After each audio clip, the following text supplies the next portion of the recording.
Hello friends, this is Shahbaz and you are watching our YouTube channel विधिक जागरूकता। आज हम अपने चैनल का इंडियन कॉन्ट्रैक्ट एक्ट की लेक्चर सीरीज का एक और लेक्चर लेके आए हैं और आज हम जिस टॉपिक के बारे में बात करने वाले हैं ये बड़ा ही इंपॉर्टेंट टॉपिक है।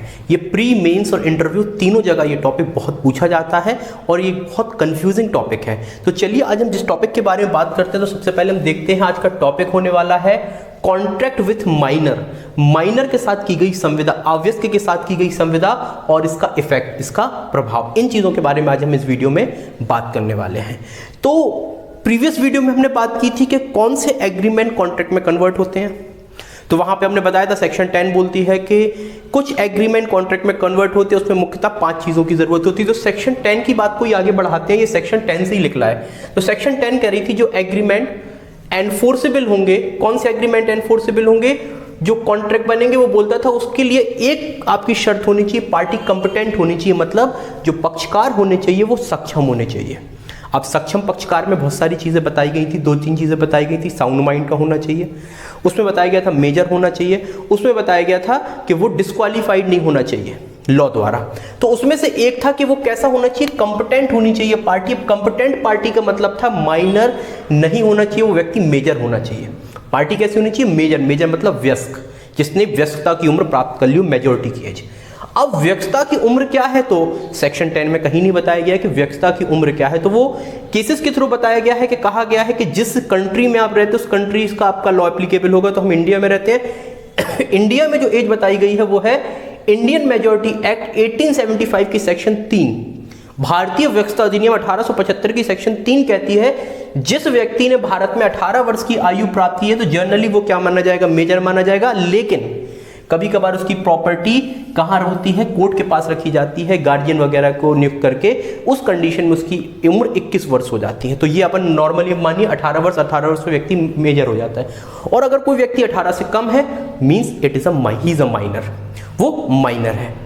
अब अगर कोई व्यक्ति माइनर है और किसी व्यक्ति ने माइनर के साथ कोई कॉन्ट्रैक्ट कर लिया है तो इस कॉन्ट्रैक्ट का इफेक्ट क्या होगा, तो आज हम इसी के बारे में बात करने वाले हैं। तो अभी तो हमने बताया कि माइनर क्या हुआ, मेजर कौन हुआ। तो अब देखते हैं इफ पर्सन इज माइनर, अगर पर्सन कोई माइनर और उसके साथ कोई कॉन्ट्रैक्ट करता है तो कॉन्ट्रैक्ट वॉइड एब इनिशियो होता है। वॉइड एब इनिशियो एक लैटिन वर्ड है, इसका मतलब होता है कि जो आपका कॉन्ट्रैक्ट है वो प्रारंभ से ही शून्य होता है, मतलब उसको कोई वैल्यू ही नहीं होती है, शुरू से ही उसकी कोई वैल्यू नहीं होती। आपने कर लिया एग्रीमेंट लेकिन एग्रीमेंट की कोई वैल्यू ही नहीं थी। बट कॉन्ट्रैक्ट एक्ट इसके बारे में साइलेंस, आप सेक्शन 10 में पढ़ोगे, वहां कहीं भी नहीं लिखा है कि माइनर के साथ कोई कॉन्ट्रैक्ट करते हैं तो वो क्या होगा, वॉइड वगैरह होगा, वो नहीं लिखा है। लेकिन इसी के लिए हमने क्या है, और ना उसका इफेक्ट की बात करता है सेक्शन 10। अगर सेक्शन 10 अपन पढ़ते हैं, सेक्शन 11 भी पढ़ लीजिए कंपिटेंट पार्टी के बारे में, वहां कहीं भी नहीं लिखा सेक्शन 10 और 11 में कि अगर कोई माइनर के साथ कॉन्ट्रैक्ट करते हो तो उसका क्या इफेक्ट होगा, क्या और उसका इफेक्ट के साथ साथ उसका नेचर क्या होगा। तो हम आपको बताते हैं, इसके लिए बहुत सारे केसेस आए हैं। तो सबसे इंपॉर्टेंट केस जो सबने सुना होगा, ये बहुत ही इंपॉर्टेंट केस है, मोहरी बीबी वर्सेस धर्मोदास घोष। तो मोहरी बीबी वर्सेस धर्मोदास घोष जो प्रीवी काउंसिल का केस है 1903 में आया था। इस केस में जो है जज थे वो थे जज लॉर्ड नॉर्थ। जज लॉर्ड नॉर्थ। अब लॉर्ड नॉर्थ ने कहा था कि कॉन्ट्रैक्ट विथ माइनर, अगर कोई व्यक्ति कॉन्ट्रैक्ट करता है किसी माइनर के साथ तो वो कॉन्ट्रैक्ट वॉइड एब इनिशियो होता है, प्रारंभता ही शून्य होता है। इसीलिए हम आपसे बोल रहे थे कि सेक्शन 10 साइलेंट है। सेक्शन 10 किसके बारे में साइलेंट है, नेचर और इफेक्ट के बारे में। लेकिन नेचर और इफेक्ट केसेस के थ्रू आया है, तो उसमें से एक केस हो गया आपका मोहरी बीबी वर्सेस धर्मोदास घोष। और इसके बाद क्या है, इस केस के बाद बहुत सारे केसेस आए इंडियन जो सुप्रीम कोर्ट के, उस सुप्रीम कोर्ट के केसेस में इस जो प्रिंसिपल दिया गया था मोहरी बीबी वर्सेस धर्मोदास घोष में, इसको अप्रूवल मिली। तो ये तो हुआ कि माइनर के साथ कॉन्ट्रैक्ट क्या होता है, किस केस में इसको वॉइड एब इनिशियो बोला गया था। लेकिन फिर भी अगर किसी व्यक्ति ने कोई कॉन्ट्रैक्ट माइनर के साथ कर लिया, धोखे से कर लिया, जानबूझ के कर लिया, अब कॉन्ट्रैक्ट हो गया, तो उस कॉन्ट्रैक्ट का इफेक्ट क्या होगा। पहले तो मना कर दिया गया, लेकिन अगर हो गया तो उसका इफेक्ट क्या होगा। तो उसके इफेक्ट को हमने यहाँ पे कुल 7 कैटेगरीज में बांटा है कि 7 कैटेगरीज में उसका इफेक्ट क्या होगा। तो सबसे पहला हम इफेक्ट पढ़ते हैं, इफेक्ट ऑफ माइनर कॉन्ट्रैक्ट। तो उसमें जो पहला पॉइंट आता है कि no estoppel against minor. Minor के विरुद्ध कोई स्टॉपेल क्या नहीं होती है, लागू नहीं होती। स्टॉपेल का मतलब हिंदी में बोलते हैं विबंध।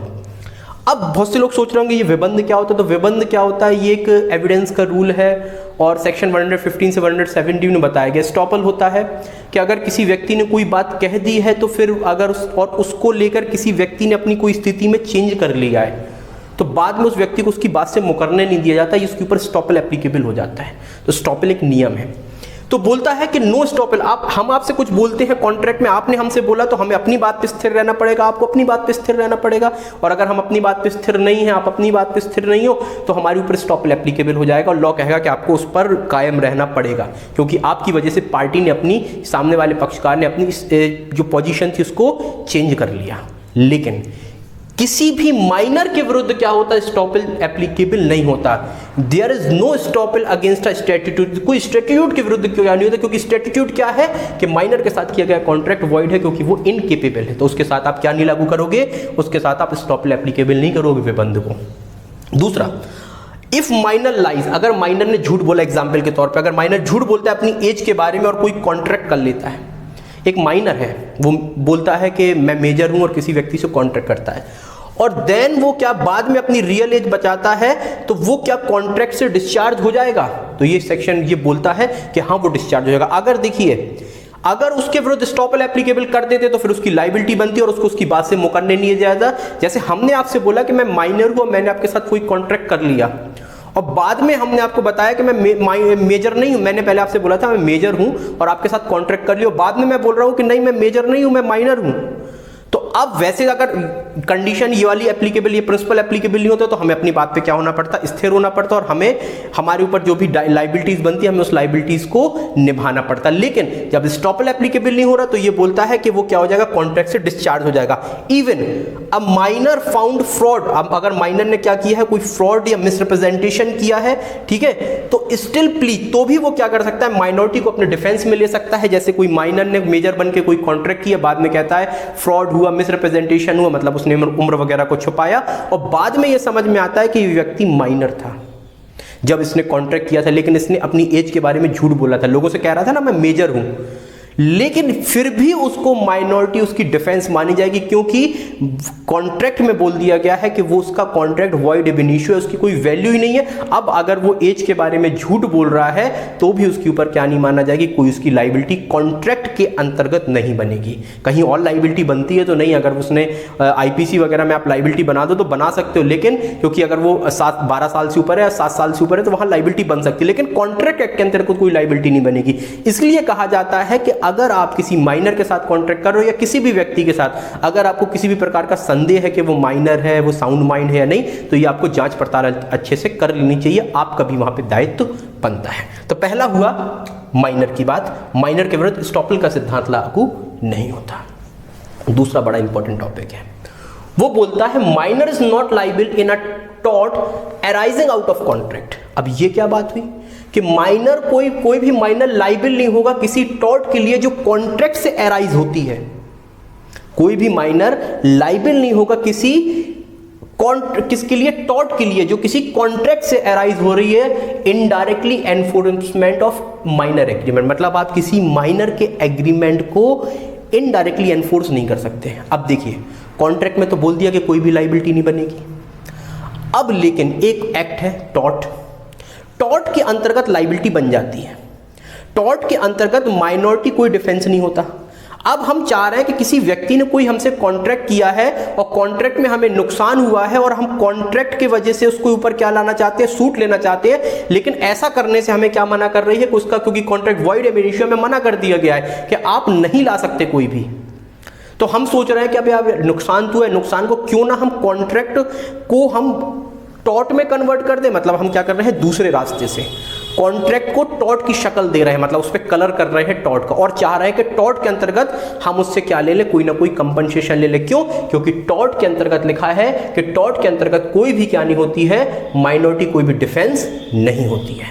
टॉर्ट के अंतर्गत कोई भी माइनॉरिटी डिफेंस नहीं होती। Minority is not a defence under tort. Minor क्या होता है, लाइबल होता है वहां पे, लेकिन उसको भी मना कर दिया गया। तो एक केस आया है जॉनसन बनाम पाई का 1665, बहुत ही लीडिंग केस। इसमें बोला गया था कॉन्ट्रेक्चुअल ऑब्लिगेशन जो संवैधानिक दायित्व है कैन नॉट बी एनफोर्स, उनको हम लागू नहीं कर सकते, एनफोर्स नहीं करा सकते इनडायरेक्टली। इनडायरेक्टली मतलब by giving it colour to टॉट, मतलब कॉन्ट्रैक्ट को टॉट की शक्ल देके, जैसे हमसे एक चीज डायरेक्टली नहीं हो रही कि हम डायरेक्टली कॉन्ट्रैक्ट में उससे कोई कंपनसेशन नहीं ले पा रहे, अब हम चाह रहे हैं कि उस हम कॉन्ट्रैक्ट को टॉट एक्ट के तहत लेके आए या टॉट के तहत लेके आए और टॉट में उससे कंपनसेशन प्राप्त कर लें। तो ये क्या हो रहा है, एक हिसाब से चोर दरवाजा पीछे से आने की कोशिश कर रहे हो, या कॉन्ट्रैक्ट को आप क्या कर रहे हो, उसमें कलर करने की कोशिश कर रहे हो टॉट की, तो इसको मना कर दिया गया। अगर इस प्रकार से होगा तो व्यक्ति क्या करेगा, डायरेक्टली नहीं आ पाएगा, इनडायरेक्टली हो जाएगा। फिर जब व्यक्ति डायरेक्टली इनडायरेक्टली हो रहा है तो फिर इन चीजों का मतलब क्या हुआ कि वॉइड है या वॉइड नहीं है, उसकी लायबिलिटी तो बनी रही है। तो हमें तो ये चाह रहा है कि उसकी लायबिलिटी ना बने। क्यों ना बने,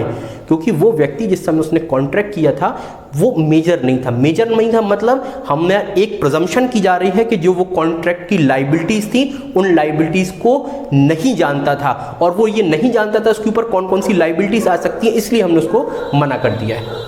आगे की बात देखते हैं। इस केस में क्या कर दिया गया था, सूट को डिसमिस कर दिया गया था। व्यक्ति इस प्रकार से सूट लेके आया था कि वो कॉन्ट्रैक्ट को क्या कर रहा था, किसमें चेंज कर रहा था, वो कॉन्ट्रैक्ट को चेंज कर रहा था टॉट में, तो उसके सूट को क्या कर दिया गया था, यहां पे डिसमिस कर दिया गया था। अब नेक्स्ट देखते हैं, but when taught is independent, अगर टॉट क्या है, स्वतंत्र है, मतलब खुद एक वो टॉट ही है, विथ कॉन्ट्रैक्ट मतलब कॉन्ट्रैक्ट अलग है टॉट अलग है। अगर कॉन्ट्रैक्ट और टॉट एक दूसरे से इंडिपेंडेंट है, उस कंडीशन में जो माइनर होता है वो क्या हो जाता है, लाइबल माना जाएगा। बर्नार्ड बनाम हैगिस का केस 1865 का क्या था केस, एक व्यक्ति ने घोड़ा लिया और घोड़ा लेके वो क्या करता है, घोड़ा उसने हॉर्स राइडिंग के लिए लिया, लेकिन वो हॉर्स राइडिंग ना करके क्या करता है, घोड़े को उचकाता है, मतलब जंप कराता है। जंप कराने से घोड़ा बहुत हाइट से जंप करता है, उसका पैर वो गिरता है, उसका पैर टूट जाता है, बाद में वो मर जाता है। तो यहाँ पे दोनों चीजों को अलग माना गया कि कॉन्ट्रैक्ट किसी चीज के लिए हुआ था, कॉन्ट्रैक्ट आपका घोड़े चलाने के लिए हुआ था, लेकिन वहां पे आपने क्या किया, आपने दूसरा एक्ट किया। तो वहां पे अगर दूसरे एक्ट की वजह से उसका हॉर्स मर गया, जिसने आपको हॉर्स दिया था, तो अब उसका अगर हॉर्स मर गया तो उसको नुकसान हुआ, तो उसने अगर आपके ऊपर टॉट के अंतर्गत कोई केस किया है तो उस कंडीशन में आप लाइबल मान लिए जाते हो। तो ये आया था वो वाला केस। क्लियर हुआ यहां तक आप लोगों को? इसके बारे में नेक्स्ट पॉइंट के बारे में बात करते हैं। वो आपका नेक्स्ट पॉइंट जो है थर्ड नंबर का पॉइंट, ये बोलता है बेनिफिशियल कॉन्ट्रैक्ट में be enforced against a minor even against his Dzire.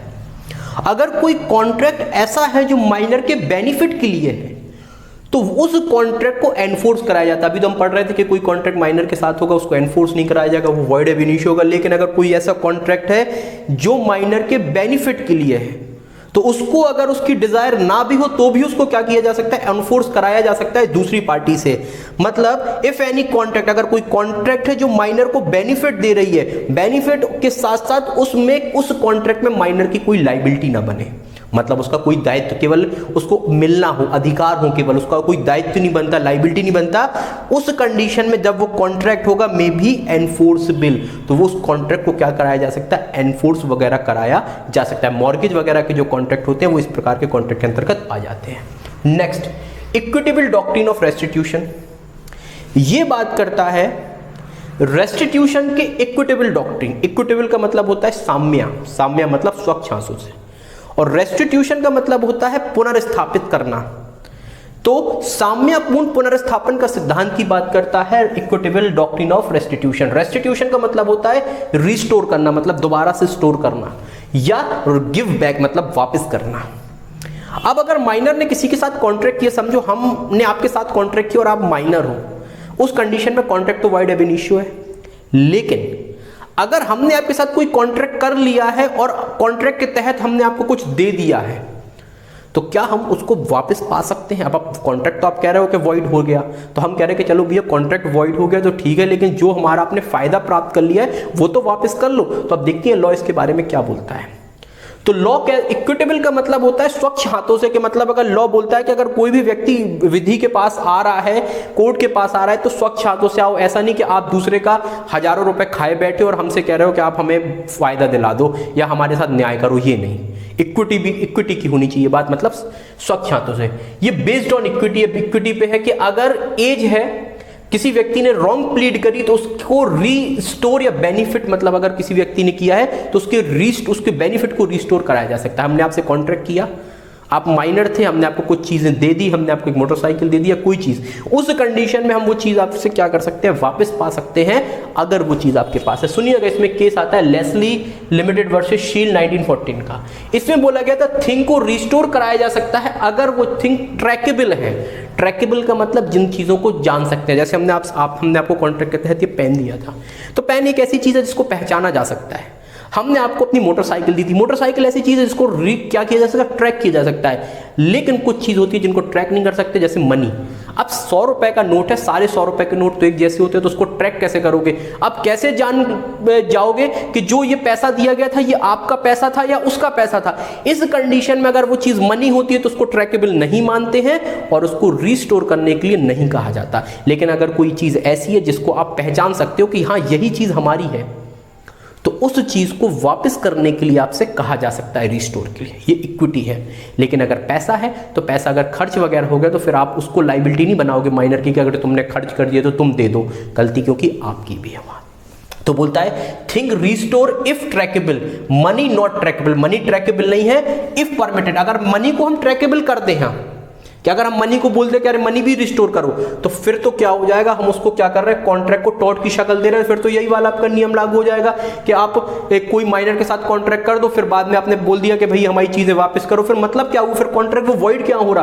केवल आप उसी चीज को प्राप्त कर सकते हो जो आपकी ट्रैकेबल चीज, आप हर चीज को प्राप्त नहीं कर सकते, ना ही उसके लिए आप माइनर से कंपनसेशन प्राप्त कर सकते हो। मोरी बीबी धर्मदास गोश का भी केस एक बार आता है। क्या हुआ, एक व्यक्ति ने माइनर को कुछ पैसे उधार दिए, बाद में क्या होता है, आप ऐसे समझ लीजिए पैसे उधार दिए, या हम बोलते हैं, केस को आप याद रखिएगा, या हमने आपको कोई चीज दी, दोनों चीज आप मान लीजिए, पैसे भी और एक चीज भी। अब हुआ क्या कि जब माइनर के साथ कॉन्ट्रैक्ट किया गया, अब ये समझ में आया कि अरे यार वो कॉन्ट्रैक्ट तो क्या हो गया है, वॉइड हो गया है। पैसा दिया था इस केस में, बाद में समझ में आया कॉन्ट्रैक्ट तो क्या हो गया है, वॉइड हो गया है, क्योंकि वॉइड एब इनिशियो मतलब इसी केस में बोला गया था। तो व्यक्ति बोल रहा है कि उसने सेक्शन 64 के तहत वाद लाया और वो कह रहा है कोर्ट से कि उसको बेनिफिट रिस्टोर करा जाए, क्योंकि आपकी इंडियन कॉन्ट्रैक्ट की सेक्शन 64, 65 बेनिफिट रिस्टोर करने की बात करती है, और ये डॉक्ट्रिन ऑफ अनजस्ट रिचमेंट की बात करती है, किसी व्यक्ति को दूसरी की संपत्ति पे धनवान होने नहीं दिया जाएगा। वो 68 से आपका प्रिंसिपल एप्लीकेबल होता है 72 तक, तो अभी हम उसकी बात करते हैं 64, 65 की। तो 64 के तहत वो वाद लेके आता है और कहता है कि जो भी आपका कॉन्ट्रैक्ट है उसको क्या करा दीजिए, रिस्टोर करा दीजिए, जो भी उसने पैसा दिया वापस करा दो। तो कोर्ट कहता है कि 64 तो आपकी किसके लिए है, वॉइडेबल कॉन्ट्रैक्ट के लिए, लेकिन यहां तो कॉन्ट्रैक्ट क्या हो रहा है, वॉइड हो रहा है। तो व्यक्ति कहता है कि ठीक है, आप क्या करिए, 64 के तहत नहीं जा सकते, आप 65 के तहत फायदा दिला दीजिए। तो वो कहता है कि 65 आपको हर कंडीशन में, क्योंकि 65 आपका कॉन्ट्रैक्ट तो वॉइड इब इनिशियो था, तो आप 65 के तहत भी फायदा नहीं प्राप्त कर सकते। 65 तो कुछ ऐसी कंडीशन है कि अगर कॉन्ट्रैक्ट पहले ठीक था, बाद में अगर वो क्या हो जाता है, वॉइड हो जाता है, तो उसके तहत आपको फायदा दिलाया जाता है। तो अब व्यक्ति को फायदा नहीं मिल पा रहा था, तो फिर इसी केस में बोला गया कि अगर वो चीज मनी, देखिए ये वाला सिद्धांत भी बहुत सारे केसों में भारत में एप्लीकेबल कर दिया कि अगर वो मनी है, मनी को छोड़ के दूसरी चीजों में। अब रिस्टोर करने की बात हुई, तो अगर कोई कॉन्ट्रैक्ट को कैंसिलेशन किया जा रहा है, कैंसिलेशन मतलब अगर वो वॉइड या वॉइडेबल है तो कैंसिलेशन करा सकते हो आप एसआरए की सेक्शन 31 में। लेकिन उस समय कौन सा कॉन्ट्रैक्ट था आपका, एसआरए थी 1877, उसकी सेक्शन 41 वो करती थी, अगर किसी कॉन्ट्रैक्ट को आप क्या कराते हो, वॉइड करा देते हो, कैंसिल करा लेते हो, तो कैंसिल कराने के बाद कोर्ट कहता है कि इक्विटी के साथ, मतलब अगर किसी कॉन्ट्रैक्ट को वॉइड कराया जा रहा है, तो जिस पक्षकार ने, जैसे हमने आपको कुछ दिया था, आपने हमें, अब इस कॉन्ट्रैक्ट को हमने वॉइड करा दिया, तो जो बेनिफिट हमने आपको दिए तो हम आपको वापस करेंगे, जो आपने हमें दिया वो हमें वापस करोगे, मतलब एक दूसरे को चीजें वापस करनी पड़ेगी।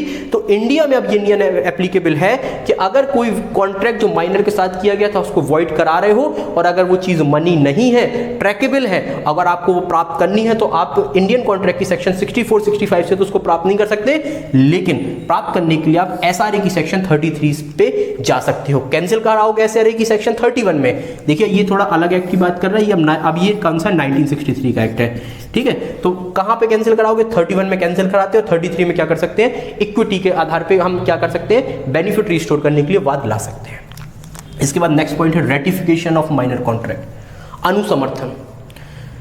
अब समझिए व्यक्ति माइनर है और माइनर ने कॉन्ट्रैक्ट कर लिया, माइनर जब वो माइनर था, समझिए आज हमारी उम्र आज 16 साल है और हमने कोई कॉन्ट्रैक्ट कर लिया, कॉन्ट्रैक्ट वॉइड एब इनिशियो हो गया। लेकिन आज हम माइनर थे, हम 3 साल के बाद हम कितने साल के हो गए, 19 साल के हो गए, अब हम मेजॉरिटी के अंतर्गत आ गए हैं, इंडियन मेजॉरिटी एक्ट। और अब हम कह रहे हैं कि जो हमने वो कॉन्ट्रैक्ट था हम उसको रेक्टिफाई कर रहे हैं, रेक्टिफाई हमेशा बैक डेट में किया था, हम कहते हैं हम उसका समर्थन करते हैं उस कॉन्ट्रैक्ट को, और उस कॉन्ट्रैक्ट को क्या कर दिया, रिस्टोर कर दिया जाए। तो क्या आप जब माइनर थे, माइनर के समय कॉन्ट्रैक्ट किया, मेजर हो गए, मेजर के समय आप उस कॉन्ट्रैक्ट को कह रहे हैं अब तो हम मेजर हो गए, हमें समझ आ गई, उस कॉन्ट्रैक्ट को रिस्टोर कर दिया जाए या उसको रेक्टिफाई कर दिया जाए, तो आप उसको रेक्टिफाई करा सकते हो? नहीं करा सकते, क्योंकि जिस समय वो कॉन्ट्रैक्ट किया जा रहा था उस समय कॉन्ट्रैक्ट था, वॉइड एब इनिशियो था, तो बाद की किसी भी कंडीशन में आप उसको क्या नहीं करा सकते, रेक्टिफाई नहीं करा सकते। तो मना किया गया है कि rectification of minor contract, minor के कॉन्ट्रैक्ट का माइनर मेजर होने के बाद उसको रेक्टिफाई नहीं करा सकता, क्योंकि कॉन्ट्रैक्ट वॉइड एब इनिशियो होता है। इसके बाद लाइबिलिटी ऑफ नेसेसिटीज, मतलब आवश्यक चीजों की, अगर सेक्शन 68 की बात करते हैं हम, सेक्शन 68 क्या बात कर रही है? वो बात करती है, अपन क्वासी कॉन्ट्रैक्ट बोलते हैं कि देखिए अगर कोई माइनर को उसके जीवन के लिए आवश्यक चीजें आपने दी थी, नेसेसरी चीज चैप्लिन वर्सेस चैप्लिन के केस में बता दी गई है कि क्या आवश्यक चीजें हैं। अब अगर माइनर मेजर हो रहा है तो आप उससे क्लेम कर सकते हो क्या उन चीजों के बारे में? जैसे एक व्यक्ति माइनर था, उसको जो जीवन में आवश्यक चीजें थी हमने उसको वो सारी चीजें दे दी, अब वो बड़ा हो गया, अब हमने कहा कि भैया जो हमने चीजें दी थी, हमने आपको कोई फ्री में करने का हमारा आशय नहीं था, लेकिन हमने जो आपके ऊपर खर्च किया वो वापस तो कर दो, नेसेसरी चीजें थी। वो माइनर मना कर रहा है, तो क्या आप उसको लाइबल बना सकते हो? तो देखिए माइनर पर्सनली लाइबल नहीं होगा, लेकिन उसकी प्रॉपर्टी लाइबल हो जाती है सेक्शन 68 के तहत। तो अगर कोई कॉन्ट्रैक्ट माइनर नेसेसिटीज के लिए किया था माइनर के साथ, अब वो क्वासी कॉन्ट्रैक्ट होता है जो कॉन्ट्रैक्ट होता नहीं लेकिन कॉन्ट्रैक्ट जैसा लगता है, तो माइनर अगर मेजर हो गया तो आप वो, अगर वो आपको चीजें नहीं दे रहा तो आप उसको पर्सनल लाइबल नहीं बना सकते हो, लेकिन उसकी जो प्रॉपर्टी होती है, अब उसकी प्रॉपर्टी आपके लिए लाइबल मानी जाएगी, सेक्शन 68। और आखिरी आता है सर्विस कॉन्ट्रैक्ट। सर्विस कॉन्ट्रैक्ट जैसे कॉन्ट्रैक्ट बच्चों के लिए आजकल अपन देखते हैं ना, नाटक आटक में काम करने के लिए, तो कोई बच्चा है उसने कोई कॉन्ट्रैक्ट किया, तो यहाँ पे एक राज रानी वर्सेस प्रेम अदीबा का केस था। इसमें क्या था, एक लड़की थी, उसको एक फिल्म में काम दिलाने के लिए कॉन्ट्रैक्ट साइन किया गया। तो बाद में क्या होता है, यहाँ इंडिया और इंग्लैंड की स्थिति भी थोड़ी अलग है, तो बाद में क्या हुआ कि कॉन्ट्रैक्ट किया गया था माइनर को काम दिलाने के लिए, लेकिन काम उसकी जगह दूसरे को दे दिया गया, वो वाद लेके आ गई कि आपने मुझे काम नहीं दिया, आप उसने सूट डाल दिया। तो कोर्ट ने बोला कि जो माइनर के साथ कॉन्ट्रैक्ट था वो वॉइड एब इनिशियो था। अब वॉइड एब इनिशियो था तो आप कॉन्ट्रैक्ट को ला नहीं सकते, तो उसमें बोला गया था कॉन्ट्रैक्ट नॉट एनफोर्सेबल। अब वो एनफोर्सेबल ही नहीं है तो हम आपको कुछ भी नहीं उसमें दिला सकते। अब ना उसको एनफोर्स उसके गार्डियन कर सकते हैं भारत में, ना ही माइनर कर सकता है। तो अगर कोई कॉन्ट्रैक्ट सर्विस कॉन्ट्रैक्ट है माइनर के साथ तो वो भी क्या माना जाता है, वॉइड एब इनिशियो माना जाता है, और उसको एनफोर्स भारत में ना माइनर एनफोर्स करा सकता है ना गार्डियन एनफोर्स करा सकता है। ये तो आपका हुआ कॉन्ट्रैक्ट ऑफ माइनर और कॉन्ट्रैक्ट ऑफ माइनर के इफेक्ट। अगर आपको वीडियोस अच्छी लग रही हो सारी की सारी, अभी बहुत सारी वीडियो हम बना चुके हैं और आगे भी बहुत सारी वीडियो बनाने वाले हैं, तो अगर आपको वीडियोस अच्छी लग रही है तो वीडियो को लाइक करें, चैनल को सब्सक्राइब करें। हम आपके लिए ऐसे इंफॉर्मेटिव वीडियो समय समय पर लाते रहेंगे। Thank you for watching.